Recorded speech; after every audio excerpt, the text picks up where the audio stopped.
За 22 он дээр улсын болон улсын төсвийн хөрөнгө оруулалтаар сумын төвийн баруун талд байдаг гол дээр гүүр тавих ажлыг бол хийгээд одоо ажлын даалгавар боловсруулах явж байна. За энэ ажил бол өөрөө үлгий сум байна. 4 зам ногтлолц дээр байдаг юм сум.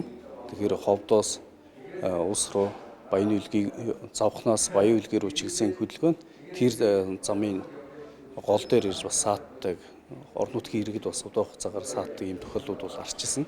Тийм учраас бид бүхэн энэ гүүр барих ажлыг бол улс хурлын гишүүдэд хандаад энэ төсөв суулгасан байна.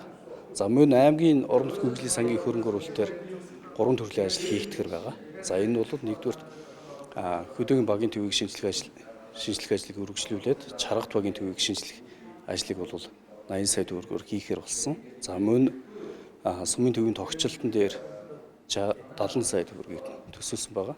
За энэ бол пунц зохицлон хийдийн цогцлбор гээд баригдаж байгаа. За энэ бол ард иргэдийн хандив дэмжлэгтэй өргөж байгаа. Үүний ойролцоо бас цэцэрлэгт хүрээлэнгийн талбайг бас тогтчуулах энэ ажил дээр бас тухайн газрын 50% тогтчуулах ажлыг бол энэ төсөв төртгөр хийхээр байгаа. За мөн цэвэр усны автомашин цэвэр ус зөөвөрлөх, ногоон байгууламж услах, зориулт бүхий автомашиныг бас аймгийн төсвийн хөрөнгө оруулалтаар бол авахарлсан орон нутгийн хөгжлийн сангийн хөрөнгө оруулалтаар энэ ажлыг бас 60 сая төгрөгийн төсөв төртгөөр ингээд авахыг бэлтгэж байна.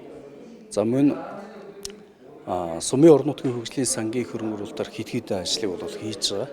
За өнгөрсөн жил бид бүхэн бас ундын усын хатуулга өндөртэйгээс шалтгаалаад янз бүрийн өвчлөл их байдаг учраас ундын усын хатуулгын асуудлыг шийдвэрлэхийн тулд өнгөрсөн жил сумын төвийн нэг ухаалаг хуудгийг цэвэршүүлэх төхөөрөмж суурилуулсан.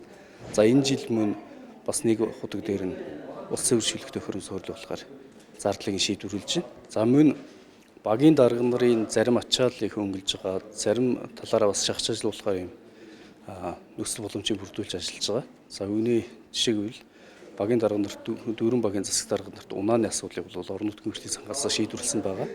За энэ унаа авснаар бол төрийн үйлчлэг иргэдэд хурдан шуурхай хүрэх, за мөн засаг дөрвийн үйл ажиллагааг явуулахын боломжтой бүрдэж байгаа. За мөн багийн даргын урд нь бас багийн сан гээд байдаг. Багийн сангийн хөрөнгөөр хордон шавь нохоо устгалын ажлыг бол баг хийдэг байсан. За энэ ачааллыг мөн сум аваад сумын тодорхой хэмжээний хөрөнгө төсвүүд энэ ажлыг хийгнэ. Харин энэ хэмнэгдсэн зардлаараа сум баг маань өөрөө багийн төвөө тогтчуулах юм ажлыг хийхээр бол багтаа зарцуулахаар ингээд оруулсан байгаа. За мөн энэ онд бас хогны машиныг шинээр авахар төлөвлөж байна. За 40 сая төгрөгийн үнэхээр хогны өөрөө буулгах зориулт бүхий ийм техникийг авахар төлөвлөж байгаа. За ингэснээр бол сумын төвийн ойр орчинд хог өргөлөгдөхгүй, өргөлөгцсөн хогийн цэгийг бас зөөвөрлөх ийм ажлуудыг хийж хэрэгжүүлэхээр ингэ төлөвлөж байгаа.